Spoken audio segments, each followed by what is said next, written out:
Welcome in, everyone, to the Free Agent Combine tonight. I'm going to be your host, The Sound, for this next block, Block 2. We've got teams 5 and 6. I didn't get creative and give them names like Lime did. Limebus is putting more effort into that front than I. But we'll have teams 5 and 6 going up against one another, taking a look at the spreadsheet that we're working with. And you can also pull the spreadsheet up on your browser if you use the command !FA list in chat. So you can see who is playing, what role they're looking for, and that'll all be available to you there. Great. And worth noting that some of the players are recruiters or substitutes just to round out the lobbies. If you're just tuning in now, the format of the Free Agent Combine is 2 game blocks. So we'll do 1 block here of 2 games, and both maps will be chosen by me. So I've got one of the teams listed as first pick versus map pick. But that's just kind of in my head, so I am aware of who should have first pick. No one actually picked the maps outside of me. Worth noting. So I'm just going to be checking this lobby to make sure that everyone is on the correct team. If you'll give me but a few moments. Bell should be not in this.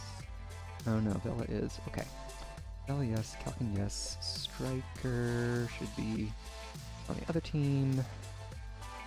Calkin, Digital Demon. Okay. Beta Male. Great. And that should be Striker, Zang, Bloody, Pat.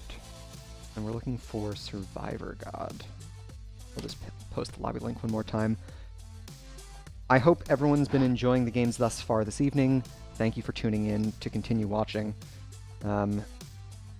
I am pumped to see what all of this currently unrecruited talent can bring to our fair league. Let me see, we're missing one.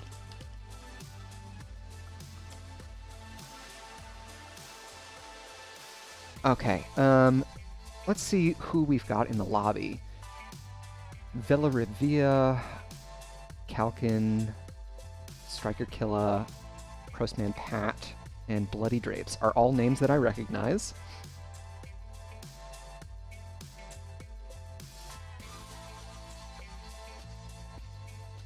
Outside of that, I can't say that I know anyone else. But we are sure to see some exciting picks here.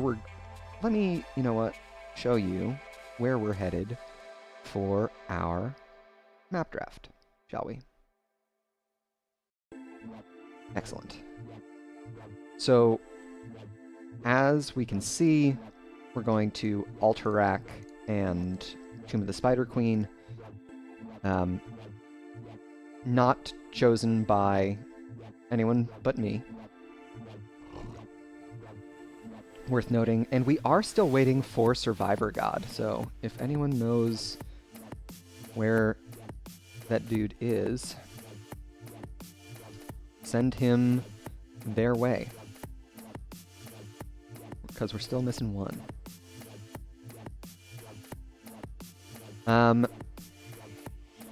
Let's see, what else can we say about these teams, about these maps? We're headed to Tomb of the Spider Queen first. Looks like we are getting our next person.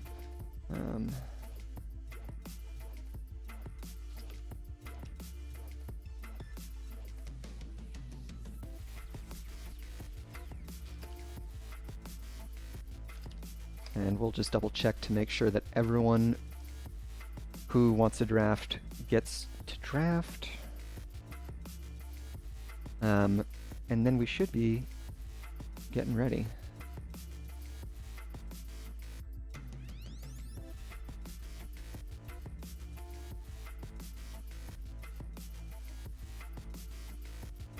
And we just need another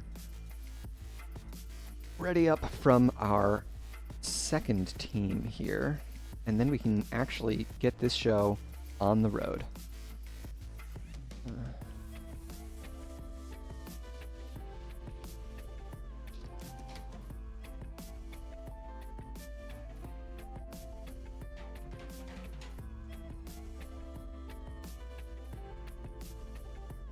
So yeah, Tomb of the Spider Queen, I chose this map because I'm hoping that we are going to get to see how everyone handles these tight rotations, and it just gives kind of a smaller battleground where we can get more folks fighting. So it'll give everyone an opportunity to kind of show off their micro. So let's get into it here for map number 1. On the left, we'll see how these drafts shake out.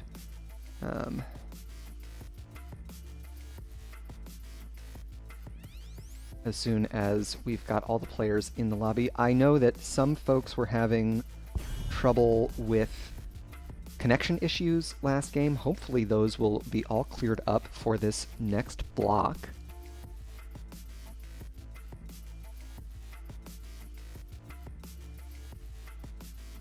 Tomb of the Spider Queen, also an important map from a macro standpoint, not just an opportunity to show off folks' micro, because getting an understanding of when and where to clear waves, buying yourself opportunities for those turn-ins, all of that takes a keen macro sense.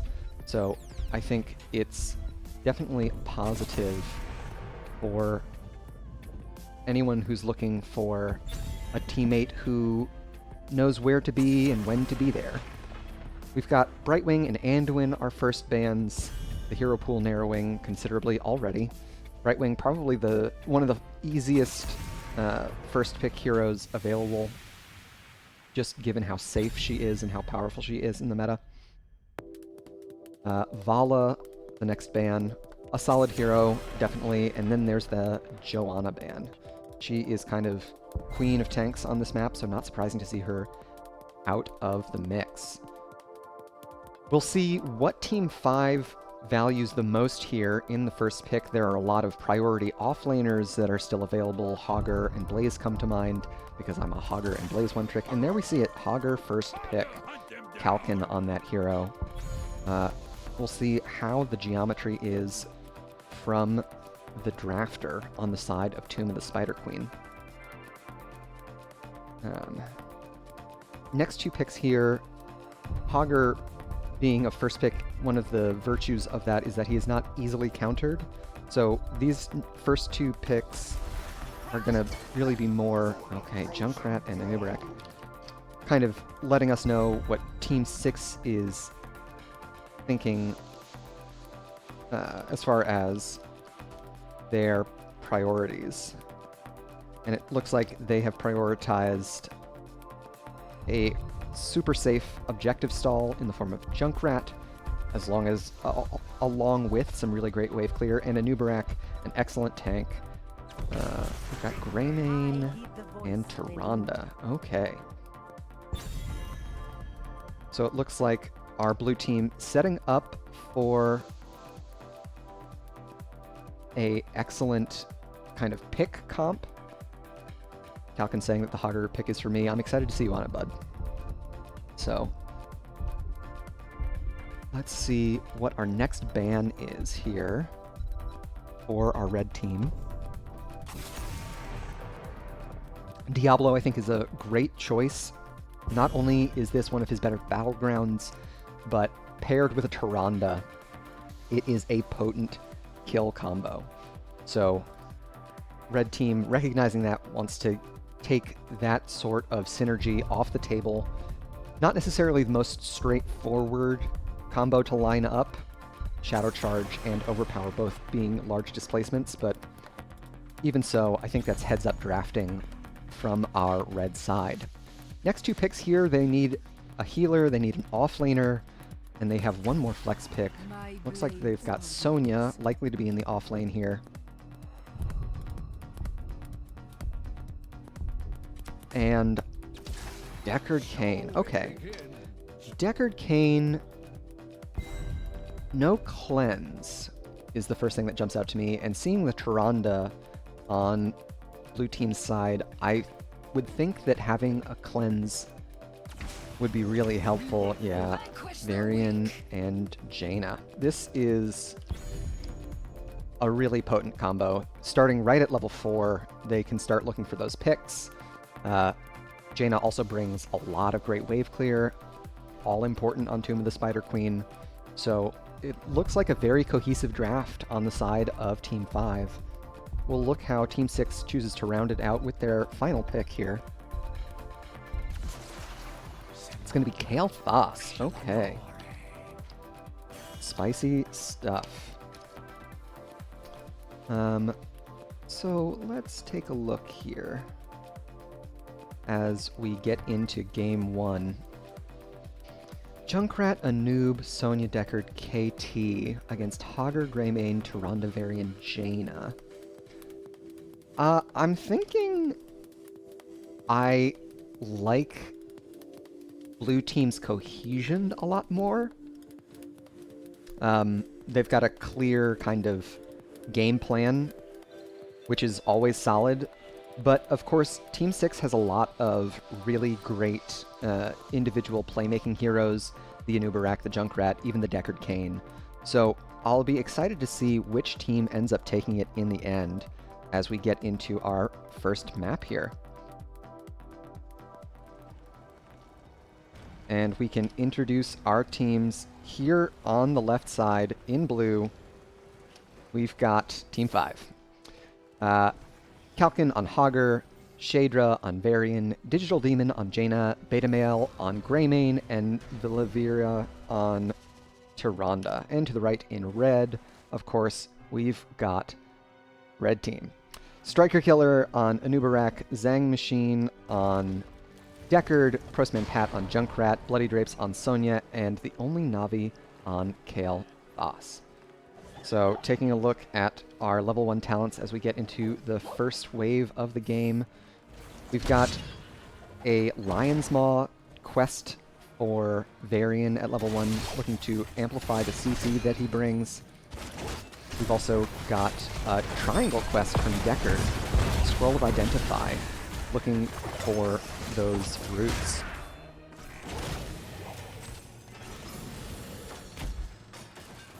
We are probably not going to see too much in the way of fireworks in the early going of it here. We've got a very weak pre-level 4 from the side of Team 5, with Varian not really doing much until that power spike comes online, likely to be taunt, though they could be doing something extra exciting.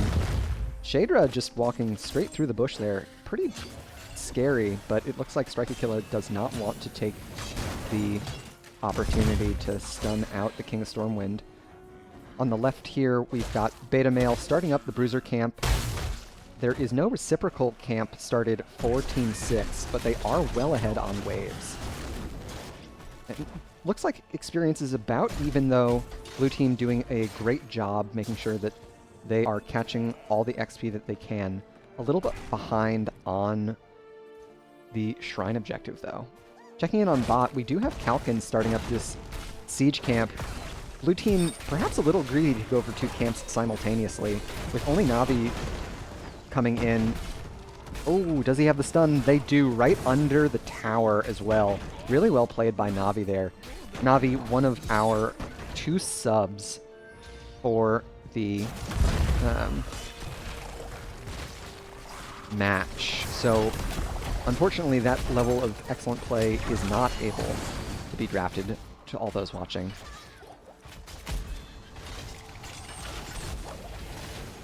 we've got the Bruiser camp buying space here for the blue team to get the turn in, and Shadra will do just that, dropping those 10 in. So a little bit of a lead on that front, and level 4 is online, of course, which means Taunt Varian is online. It's going to be available to potentially look for picks with the Tyrande here, and we can see them sharking around these bushes, looking for just that. On the right side, well, we've got the taunt onto Anubarak, and there's the stun follow-up. Sub 200 HP, but Striker Killer makes it out alive. All the while, we've got Red Team working on the Bruiser camp here. And we've got Kalkin getting the better end of the trade here with Bloody Drapes, it looks like. Of course, Striker Killer also had their tap available, so they are going to be able to get back into these rotations. And now, with a Bruiser camp of their own, Team 6 is going to probably look to get a little bit of pressure on this front wall. Another great stun follow-up here. Striker Killer does save the Burrow Charge, so they're going to make it out alive. I like what Shadra and Digital Demon are doing here. They're making sure another slow... Oh my gosh. Okay, gems are recovered, so not the worst thing in the world. Another stun right onto only Navi. They're going to make it out alive. Unable to get a second stun under towers there. As I was saying, Digital Demon and Shadra are doing a great job making sure that they are using the Blizzard cooldown of Jaina, not just for wave clear, but also as an opportunity for looking for these picks. Getting those taunts while the tank is in the middle of their wave, I think is a really heads-up adaptation. Stun in onto Shadra here. The peel from Villavir is going to be good. Everyone's going to make it out alive. Level 7s are online for both teams. Looks like we've got a full Rage build from Kalkin, opting for Seeing Red at level 7. And a Wizened Duelist from our beta male. Beta male playing a wolf character. That's actually pretty funny now that I think about it. Experience is starting to creep ahead for Team 6. We've got them with a little bit more minion XP, as well as a little more camp XP. But it looks like they aren't going to be able to get the stalls on the objectives here. So first turn-in goes over to Team 5. We've got Web Weavers descending, and both teams doing a great job trying to get these... Oh, Pat caught on an island. They're going to go down. We'll see if Shadra is able to stop the gems from being collected, but it looks like Red Team are going to make it out with the gems. So another kill going over to the blue team, but the economy of Team 6 is still mostly intact, which is a really good place to be on Tomb of the Spider Queen. The early kills aren't going to be such a big deal, but losing a lot of gems can be really punishing. 3-hero commitment here from Team 5. Team 6 defending with 4 of their heroes. A stun in onto Digital Demon, but they're going to back out and be fine just fine. Checking in on bot side, we've got Bloody Drapes falling very low, Kalkin low as well, and I don't think Bloody Drapes is going to make it out alive. Does Deckard make it in time to collect the gems? They do. A huge pickup from Zang Machine. Really well played. It was an excellent gank from Beta Male, and this fort is likely to go down here with the rotation of the blue team coming in, but once again, collecting these gems, making sure that they aren't completely losing their economy when they lose these players is a great pickup for Team 6. On the top side, we can see Striker Killer turning in here, and that's going to secure the next objective phase for the red team. Both camps are currently in use, and we've got heroics online for both teams. Looks like Team 6 isn't going to make it in time to stall these camps. There's the taunt, but there's no follow-up thanks to a great stun in onto Shadra there. This is 5v4 in favor of Team 6. A huge sleep. There's Kalkin in on the backside, but Tyrande goes down. Deckard is next. Striker Killer falls to the go for the throat. And there's a kill onto Kale Thos and Prostman Pat. Wow. An absolute massive turnaround for Team 5. Kalkin's Portapult in, getting him into the thick of things.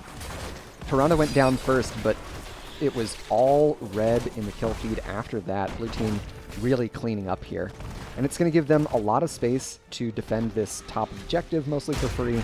Of course, in bot, that siege camp that they grabbed in the early stages of the turn-in cleaned up the Web Weaver pretty much on its own. Same can be said in mid of this Bruiser camp. So a huge experience lead now going over to Team 5. We'll look if there's another taunt. There's the stun, and Strike a Killer goes down yet again. And we can see the potency of this kill comp that I was mentioning during the draft. Kalkin Portapult's in, looking for a potential additional pick. Looks like it's not going to work out for them, but it does buy them space to drop their 22 here on the bot side. Up top, we've got the rest of Team 5 turning in. It's just 2 gems away, so Beta Male will need to drop theirs. Another stun in onto Navi this time. Oh, yeah, these are textbook. Bella and Shadra, a great combo. I believe they're both available to be selected in the free agent draft period. So if you're looking for a frontline and support combo, I would keep my eye on them. Alright, checking in on bot, we've got Beta Male once again lurking in wait. Bloody Drapes does save the leap, so they're going to make it out alive. Beta Male isn't done. They're going to keep chasing, but Bloody makes it out alive. Bottom fort is secure without too much fuss, though. And with the rest of Team 5 rotating down, it looks like top lane is just going to go uncontested by Team 6. This rotation has been scouted by Strike a Killer, but they are in danger. There's another one. Yeah, the cohesion of this team playing to their win condition of the Varian Taunt Tyrande follow-up is superb. Team 6 are going to have a lot of ground to make up. They're not out of it yet. They're about to hit their level 13 talents as well, catching up with Team 5. Any important talents here on the 13 tier? Yes, we've got Hogger with his level 13 pummel, a big power spike for the hero, as well as Varian's heroic strike augment mortal strike, reducing healing, and not Icy Veins, but Ice Barrier for Jaina at 13. Digital Demon looking for a little extra survivability in these team fights. And we've got Kalkin way off the head. Striker Killer eats another clean combo, but it looks like Digital Demon was silenced this whole time. Oh, an overlap of ults there. The unfortunate combo. A great Ice Block saves Digital Demon. Beta Male dives into the middle of Team 6, but they are going to make it out alive. Another stun in from Striker Killer, but once again, everyone survives here. So Junkrat dead. The 5v4 looked a little bit hairy under bot keep there from Team 5, but they're able to make it out alive. No one is checking these bushes, and they're just running right into the Varian every time. A great Hortapult, but Bloody Drapes did save their leap, once again making it out alive. So the economy hit to our red team is massive. They're also down almost 2 full levels. Level 16's in the hands of Team 5, and they've got another turn in. We've got Kalkin in bot, starting up the next siege camp, as well as the rest of Team 5 turning in here on the top side. Of course, Beta Male will start up the Cruiser camp as well. This is going to put a lot of map pressure. The objective spawnings, the additional camps, I would expect that Team 5 will continue and support their Bruiser camp. The spell banner aura that it gives, or I'm sorry, the spell armor aura that it gives is very powerful. Bloody doesn't have their leap off cooldown just yet. And there's a long flank here from Digital Demon. Yeah, that's going to be it from Sonya. Another 15 gems on the ground. A big hit to the economy of Team 6. it is all Team Blue on this first of 2 maps in Block 2. They may just look to end through the bottom lane here. They've got a lot of minion pressure as well as objective pressure behind them.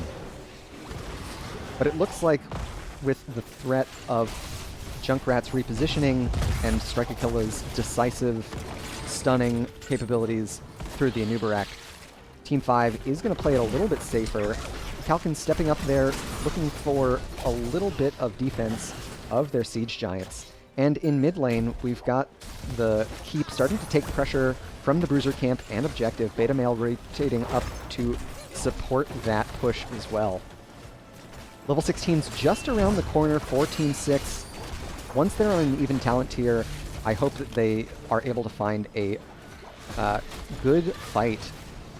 It's a big power spike for Zhang Machine, getting the safety... Oh no, they went for safety numbers. Okay. Also, I think that Deckard talent is at 16. The, like, mini Bloodlust that he gets that I can't remember the name of. Ancient Blessings? Sounds about right. Okay, so we've got our blue team starting up boss. Red team does have a turn-in available to them, so we'll see if they do the classic defend boss with your own turn-in situation. The vision from Tyranda's Owl will reveal everyone coming in here. Great stuns onto Shadra. They're able to pop the protected for the... Oh my gosh, Beta Male in onto only Navi in the background. They're caught in a trap. There goes the Sonya. Beta Male falls, but not after... Only after losing 2 there. Strikeakilla, no stuns available. That's 33 gems on the ground. Oof. 3 kills for 1. I think Beta Male is plenty happy to take that trade, and a very healthy boss, almost Storm Talents. Team 5 is likely to look for an end here. Still about 15 seconds before Sonya and Junkrat are able to support this defense. It is going to get tight and hectic here. Half HP boss, but we will have additional wave clear up once Junkrat respawns. Another stun in onto Deckard, instantly kills the old man. He stayed too long to listen and is now dead. Kalkin taking a lot of damage here from Navi, but the core is falling low. Boss still pretty healthy here. I think Team 5 can all in. They're more concerned with racking up the kill count here and keeping the rest of Team 6 off of their boss. It's a great play from them. They are going to be able to take it in the end here. Game 1 going over to our blue team. GG, well played to them. Alright, so game 1 in the books.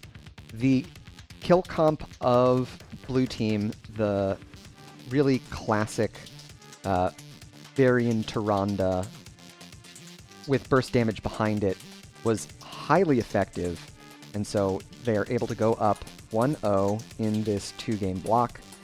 We can take a look at our post-game stats here, and we've got Hogger top of the damage charts there. An excellent showing from Kalkin in the off lane.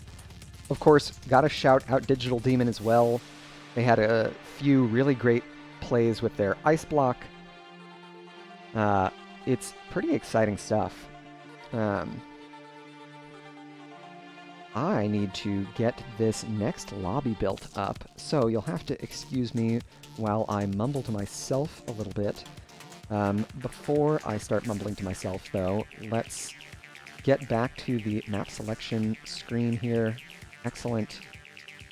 So we are going to be headed to Alterac Pass for Game 2. This map, I think, contrasts Tomb really nicely. We got to see how the teams would perform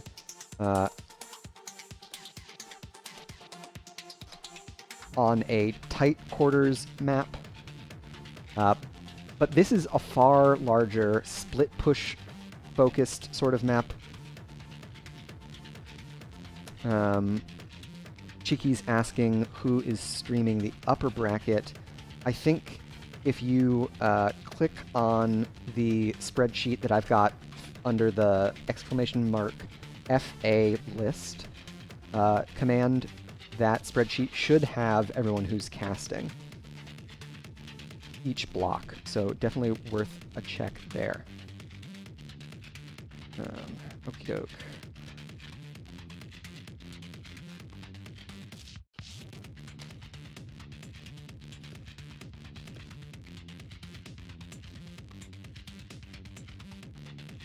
See if we can't get these teams in and get them started up. Ed asking, or Udisterder asking if they get to name teams. You are more than welcome to name teams. I did not take the time out to think of team names. I was thinking about going with like a Legends of the Hidden Temple sort of, and I was gonna go get the logos from like the orange iguanas and the silver snakes or the blue barracudas. I don't actually remember the names. But then I got a little bored looking for high enough resolution 1990s game show logos, and so I decided to go with the more straightforward and frankly I think probably easier for recruiters, easier to remember Teams 5 and Teams 6. That way, if anyone is watching and looking for a battle tag, and they know that they are watching Block 2, and they have the spreadsheet available to them, they can go and see that it was Block 2, Team 5. Oh ho, there you go. So it's not laziness, it's in fact doing all of the free agents a solid, when you think about it. I mean, right? Right, guys, right? Seems pretty good. Just saying.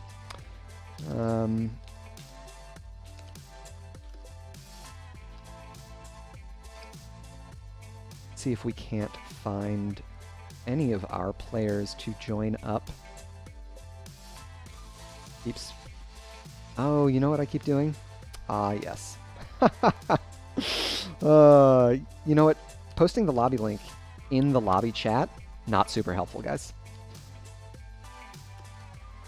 Can you tell that I never make the lobbies for my NGS matches?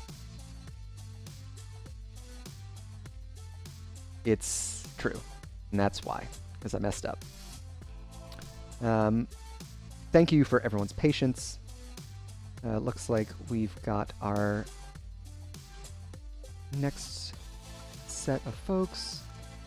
Make sure that everyone, once again, is on the correct side here. Great.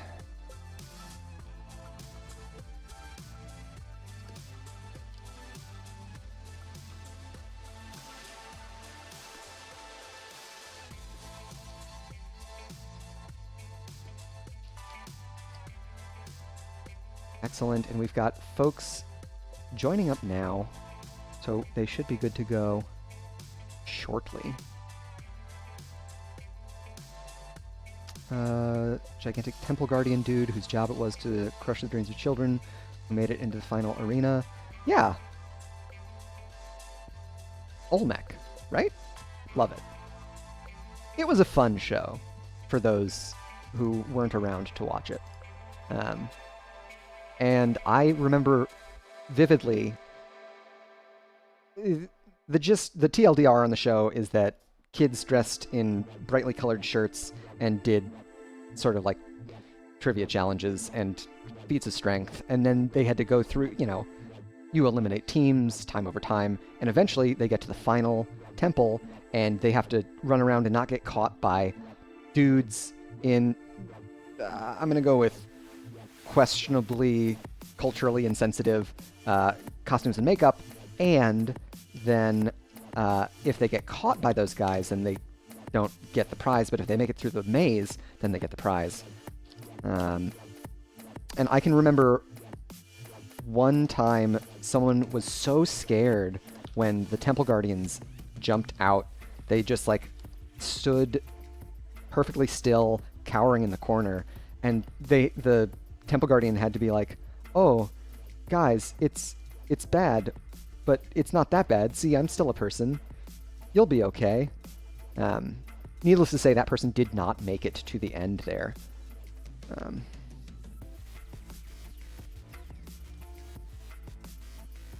What a weird show that was. The 90s were a weird time.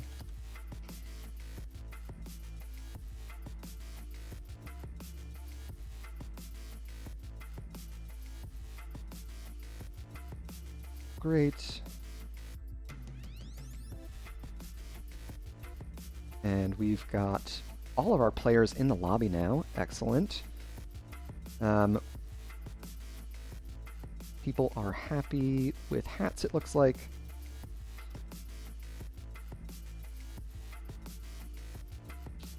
And we should be off to the races here shortly. And so we will be. As soon as I get this various things that I want done. All right. Checking in here. Okay. Getting the game started. Great. Okay. Game 2 of Block 2. We're headed to Alterac Pass. So let's see how our teams face off on a far different battleground. Before I went on my Legends of the Hidden Temple rant, I was talking about how I think Alterac is going to be a great way to showcase a different side of these players. You know, it's a much larger map. It lends itself to more split push style macro options. It's got a very kind of dynamic objective insofar as it's not necessarily the most powerful early, but it becomes very powerful in the late game. And so how these teams choose to split up their time and kind of emphasize their objectives versus their sideline pushes is going to be really interesting to me. We've got the Hogger ban. They did not like what Kalkin was doing to them, and Hogger is also an excellent hero on the map, able to take the single null camp solo faster than a lot of combinations of heroes can take it. And that camp, with its 90-second respawn timer, is very important to keep on top of from a macro sense. Not surprising to see Hogger taken out of the mix. Junkrat, the next hero, kicked off. Once again, we know that it's in Team 6's hero pool, and they're a very strong hero for the map. Their mines and traps offering constant vision of the objective is very useful, as well as their long-range objective poke. Really good for interrupting anyone trying to channel the objective.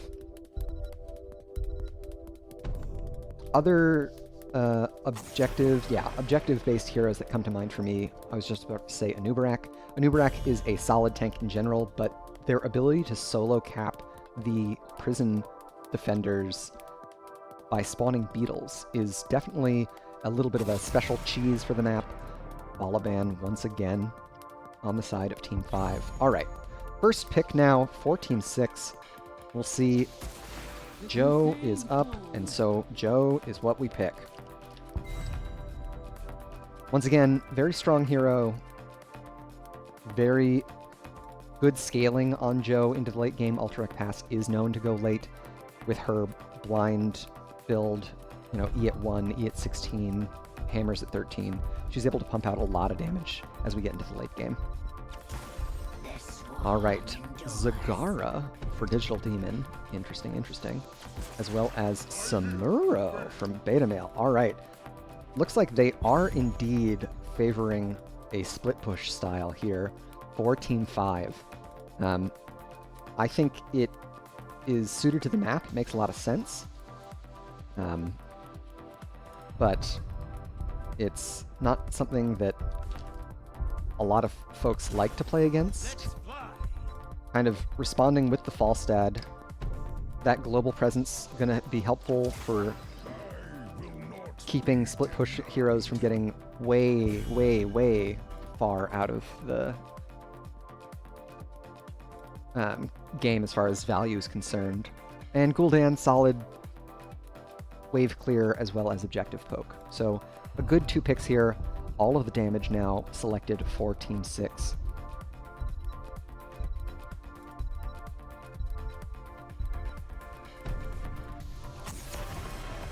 It's going to be a Brightwing ban. Okay.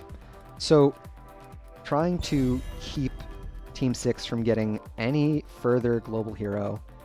Brightwing also just a strong choice. Narrowing the healer pool a bit. Team 5 has not selected a healer themselves, though they do have the next opportunity to select one. So I think the Brightwing ban makes a lot of sense here. And we've got a Sonya ban as well. Once again, kind of targeting that off lane. Knowing Kalkin, as we are Hot's buddies, I will say I expect the Blaze pick. If I had to guess where the offlane choice is, and they've got the Stukov there, as well as Diablo. Okay, interesting, interesting. So this leaves Deckard available. Some really great stay a while and listens from Zhang last game, along with Gazlo from Bloody Rapes. Great. Last but not least, we've got Kalkin on the offlane. As I was saying, he and I, Hot's buddies, we've played together a handful of times. I've gotten to cast his previous team last season a few times as well, and I know that in addition to Hogger, he plays a pretty mean Blaze. I'm excited to see Strike Aquila on the Joe. Whoa, okay. Tricky, tricky. A Tracer. Very cool, very cool. Okay, we'll see how this goes. Not something I was expecting to see. As we get into Game 2 here on Alterac. We've got Kalkin not showing us a offlane look, but instead a DPS look, leaving the offlaning for Beta Male on the Samuro. I'm not sure how Samuro and Gazlo match up. I in general think that Samuro is a really strong hero, and so I wouldn't be surprised if he takes it on this one. But of course, this map is not all about the offlane duels. It's about so much more, and we'll want to get into the game to show you what it's all about. So let's do it. And introduce our teams. Here on the left, in blue, we've got Team 5.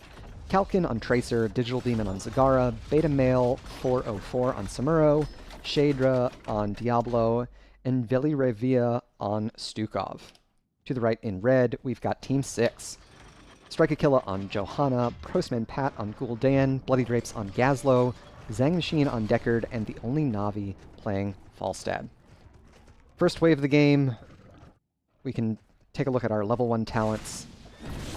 We've got a bunch of stacking talents here for Team 6. Frequent Flyer from Falstad, another Scroll of Identify for Zhang Machine on Deckard, as well as Chaotic Energy from Gul'dan, setting up for what I expect to be a full W build. First wave clear advantage goes over to Team 6. Their wave clear is much better than that of Team 5, so I'm not surprised there. I'll be interested to see how the blue team adapts to that wave clear deficit. We've got only Na'Vi in bot lane up against Beta Male, and Bloody Drapes able to push into the wall here with no response from Team 5 as of yet. So we'll see how the red team responds. They've got Bloody Drapes and Zhang Machine starting up this right side camp. No reciprocal camp started for Team 5. So they will be a little bit slower on this pseudo objective, and this is largely by virtue of their very low wave clear and slow rotations. They haven't been able to get out of lane with the experience soaked in a timely fashion because it takes so long for them to kill minions. So a good 30 or more seconds ahead on the red side of the map as far as mercenaries are concerned. We've got Pat up here looking to push this camp in. Shader rotates in, gets the flip over on Pat. No pulse bomb available for Kalkin, so they will survive. Level 4's just around the corner for both teams. Team 6 a little bit ahead to their level 4's. A pretty good power spike for Johanna. Subdue quest at level 4. A flip and stun from Shadra, but Navi is able to make it out live. Like I said, that level 4... Oh, Strike-A-Killa is dead. A weighted pustule seals their fate. They were unable to pick up all of the floor juice, as so many people call it. That was the interrupt on the barrel roll.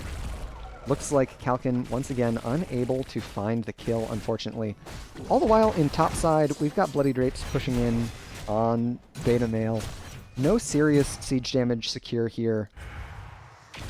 So, in this early going of it, not much in the way of fireworks from either of these teams, but this is the advantage that Team 6 built for themselves in getting their mercenary camp out first. Bloody Drapes is already able to start on this second one, and Team 5's has yet to respawn. We've got Beta Male and Strike-A-Killa just positioned up here in top lane, looking for a little bit of poke here. Beta Male, I think Samuro is able to solo cap this objective if they've got image transmission up and available. Kalkin falling very low here. Navi is able to get the last auto on the Tracer. Looks like they did not have their recall available to them. Beta Male is revealed. This is another kill going over to Team 6. So 2 kills is likely to buy them a lot of space here to cap this first objective, and they will do just that. Level 7s are online now for the red team. This is a big power spike for the Gul'dan. It's called Curse of Exhaustion. If no one is able to stop Veli Revia from channeling, I think Stukov has infinite interrupts here, which is pretty obnoxious for Team 6 to have to deal with. Experience now heavily in favor of Team 6. We can see that's largely due to their hero experience. But, of course, we've also got Navi. They are definitely using their global presence, getting a lot done on the bot side of the map. There's a recall. Kalkin once again falling low. Vela Revia able to get that healing pathogen to them in time. And Beta Male starts first channel here for Team 5. Zhang Machine is in range for the interrupts, though. A great hold on the Unstoppable from Joe will get her out alive. Really excellent use of the trait there. And really, Team 6 is just buying more time for Bloody Drapes here on the right side to get another one of these camps out. They're doing a great job not overlapping all of their long-range interrupt abilities. So kudos to them. Checking in on bot side, we've got Kalkin recalling while Navi continues to split push away. They do still have their fly available to them, so it's not as if they are stranded down there in the bottom lane. A great weighted pustule lurking arm combo from Villarevilla lands onto Prostman Pat, but they're able to make it out alive. And level 10s are nearing closer and closer for Team 6. Now that they've got their heroics, I expect to see them get aggressive here, either try and push with this camp here in mid, or perhaps get a little bit of channel done on the objective. Looks like some mismanaged recalls is going to mean that that level 10 window doesn't get any serious benefits. Heroics now on both sides. We've got Blessed Shield, Horrify, a great APOC in onto the Joe, followed up by a Fear from Prostman Pat. There goes the Blessed Shield. Shadra taking all of this punishment. They are going to make it out alive. 3-man Maw. There's the follow-up from Bloody Drapes, though. A gust from Navi. All these HP bars falling very low, but it's going to be Stukov who goes down first. Team 6 getting the better of everyone. Beta Male looks like they're not going to make it out alive. Only Navi making sure that they secure the kill. So 2 kills for nothing. Team 6 now heavily in the lead as far as kill count is concerned. And they're not too worried about the objective. Once again, really emphasizing the macro elements of the map, getting this camp out once again. Shadra stuck next to all 3 of Team 6. They're going to go down again. Checking in, they do not yet have their Soul Stone completed, so it's a full respawn for them, but it also means when they come back they'll still be plenty tanky. Kalkin now looking to try and dissuade Team 6 from continuing here on the objective, but with Strike Aquila in range to blind Tracer, they're not going to be too worried. The Blessed Shield goes wide there. A huge fear, and that's going to do it. 2 kills. Great follow-up. The gust in onto Digital Demon. Man, Team 6 are doing so well lining up all of these heroics. And they've also got a lot of push here in mid lane, thanks to that camp pressure that they've continued to put out. So a great set of kills for Team 6. 1.5 level lead for them. A talent tier ahead, and they continue to get stronger and stronger. Gul'dan and Joe both hitting big power spikes here with Blessed Hammers and Harvest Life, respectively. Postman Pat is going to be getting a lot of HP back every time they press that W button now. Kalkin forced to recall early here. That is a long cooldown. They may look to capitalize on that on the red side of the battleground. And it's a 4-hero commitment from both teams in the top lane. They're able to get a third of the fort. Engage now onto Johanna. Still holds the trait though, so they're going to make it out fine, just fine. On bot side, Beta Male able to get a solo kill here. The fort goes down nonetheless. Kalkin in onto Navi. Navi looking to try and fly out of there, but unable to do it. So 2 kills as consolation. It's going to secure level 13 talents for Team 5. We've got Jumper and Hydralisk Transfusion, both pretty big power spikes for the DPS of Team 5.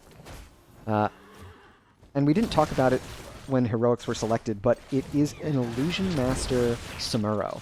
So not the kind of Blade Storm split push look that I think a lot of us are used to seeing in our Storm League games. Illusion Master requires a lot more micro prowess.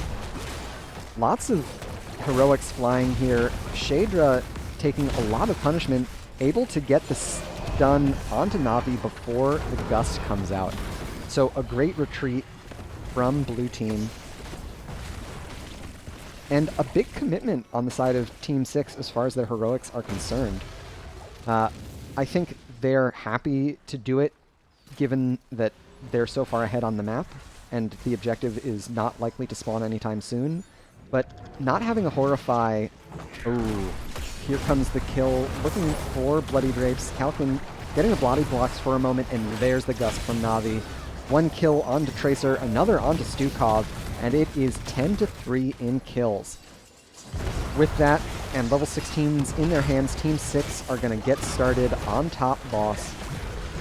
Team 5 have a lot of map to clean up with this large wave here in mid that Digital Demon is taking care of,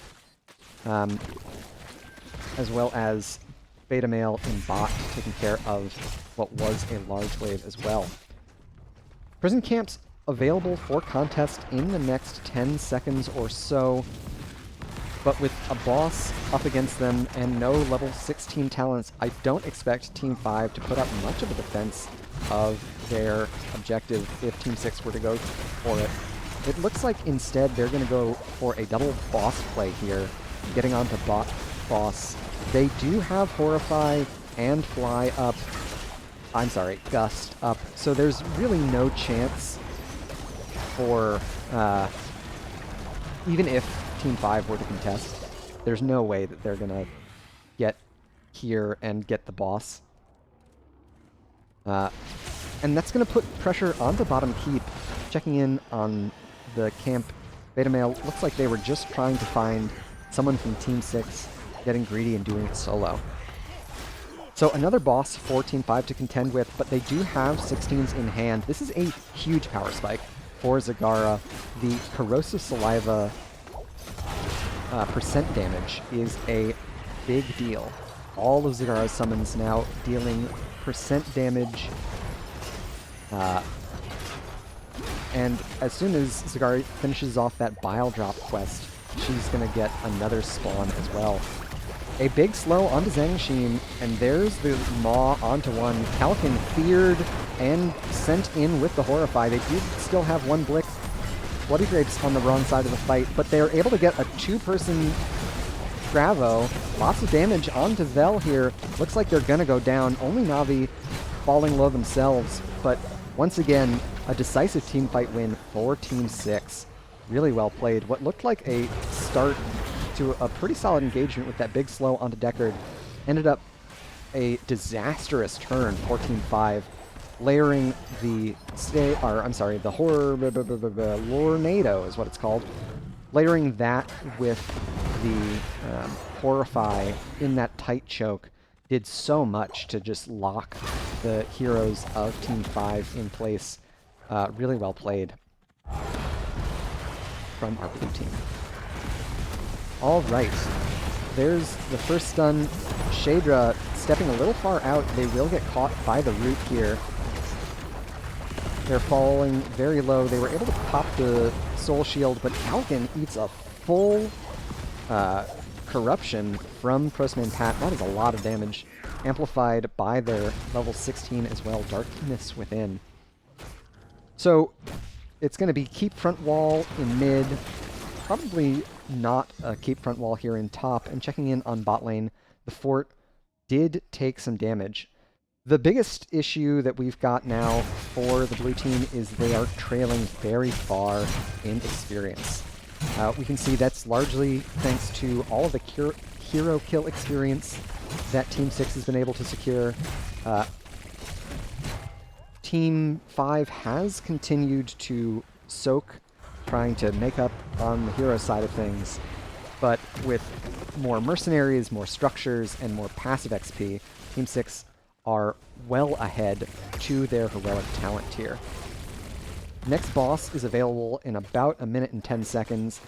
If Team 5 are going to get a fight pre-20, they're going to have to look aggressively for it, but with Beta Male still positioned in bot lane, it looks like they're going to go for the more passive route. Of course, that means that Team 6 is going to get an opportunity to push on the mid keep with their level 20s and this camp. They've secured their Storm Talents, a stun in onto Zangmachine, but the Mighty Gust is able to save them. The Horrify getting a little hectic here. Zangmachine's still low, but that's a great Bravo. Lands onto 2. Beta Male goes down. There goes the Zagara. Gazlo will fall, but Kalkin exceptionally low and Rudy will go down. Bellaravia, I've never said that person's name correctly in my life. Vel will likely make it out. Going back in, looking for another lurking arm there. An interesting rotation from them. Looks like Team 6 are going to prioritize this top boss. It is respawning now. I would have expected to see them go for mid-keep with no wave clear or DPS available for Team 5. We can see Stukov and Diablo do not clear waves terribly efficiently. Zangmachine able to get a solo cap here on the objective thanks to their Lornado usage. We'll see if Vel and Shay are able to get kills here, but they are not. Once again, no damage dealers available to help them out. There's a boss headed for top keep. A great fear lands onto most... Oh, but Beta Male able to get the swap. There's the stun into the wall thanks to the Mighty Gust. Shay is going to fall. They don't have their Soul Stone completed, so that is a full respawn timer for Diablo. Storm Talents are almost online for Team 5, but I don't know how they expect to stop this objective channel. 30 seconds left on it, and Diablo's still in the graveyard for another 40 or so. That's the rest top keep wall going down. Gazlo is able to keep the objective going while the rest of Team 6 looks to push forward here with their boss, try and get as much damage onto the keep as possible before their riders spawn. Beta Male trying to dissuade them from stepping up too far, but it looks like Team 6 is happy to keep the siege rolling here in top lane. Storm Talents, Kalkin has secured an important one with Total Recall, a full heal available to Tracer whenever they press the recall button. So we'll see if Team 6 is able to get more than just keeps in this next phase. It is a powerful objective with these large waves stacking up now. And all of their heroics are available to them. So Team 6 have a lot of room to get stuff done. Kalkin trying to get as much out of their level 20 talent as possible. Getting that full heal. That's another death onto Shadra, though. Mid-keep goes down. Diablo in the grave for another 60 seconds. We are likely to see bot keep fall, and once two keeps are down, expect to see Team 6 go for the gold, try and finish out this map. Both of those keeps contributing a little bit of armor, not a little bit, 20, frankly, a lot of armor to the core. So it was important for them to get those armor plates down. Holy cow, Beta Male gets that kill though, so that's a lot of core damage. A great Maw lands onto 2. Digital Demon stalling the objective progress, but it looks likely that Team 6 is going to finish up here, and that is going to be all she wrote. GG and well played to our two teams. So, a well-played game from both sides, and a fun one because everybody got a win. Both teams got a win. It was very exciting. I gotta say, I didn't expect that much out of the Samuro pick. I am not a huge believer in that hero's prowess when not going for a more split pushy kind of build, but Beta Male was able to get some pretty slick looking moves there, especially in the end getting that solo kill onto Prostman Pat. Zagara, the lion's share of the XP for our blue team, and only Navi on Falstad doing the same. Really taking advantage of the fluidity that laning can have in bots on these larger battlegrounds. So that's going to do it for this block. I, of course, am also casting the next block. But we're going to give you guys a little bit of break, let all of the teams kind of take a bio break while I get all of the stream visuals up and ready for the next round. So stick around. We should be back in less than 10 minutes. Thanks for your patience.